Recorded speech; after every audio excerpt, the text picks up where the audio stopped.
going to highlight the word transition, indicating what we're being asked to do. We're going to read the statements, and we're going to first consider whether we have agreement or contrast on either side of the blank to determine whether we should have a transition that indicates agreement or contrast to create a thoroughly coherent narrative. So, reading from the top, long thought to be sessile or immobile adult sea barnacles that adhere to sea turtle shells have been observed to shift slightly in position over time, a phenomenon that has been attributed to the barnacle's passive displacement by water currents. Okay, so we know that they've been observed to shift slightly, we'll highlight that in yellow, and they have long thought been immobile.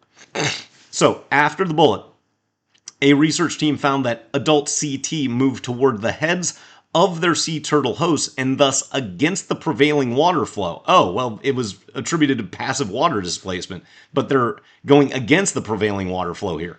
Behavior consistent with self-initiated locomotion. Well, these two things are in contrast. So we're going to need a contrast transition here. So confirming this hypothesis is absolutely in agreement. Same thing with drawing a similar conclusion. So those two are out almost immediately as contextual or information reversals. Then, contrary to this phenomenon is actually going to be a little bit extreme. It's not contrary, it's basically just changing what we believe to be the cause of this phenomenon.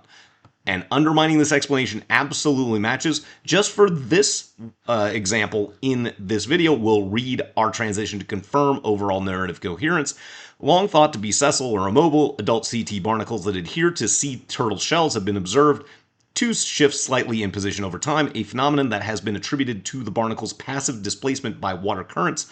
Undermining this explanation, a research team found that adult CT moved toward the heads of their sea turtle hosts and thus against the prevailing water flow. Behavior consistent with self-initiated locomotion. I would say that captures the overall narrative pretty well.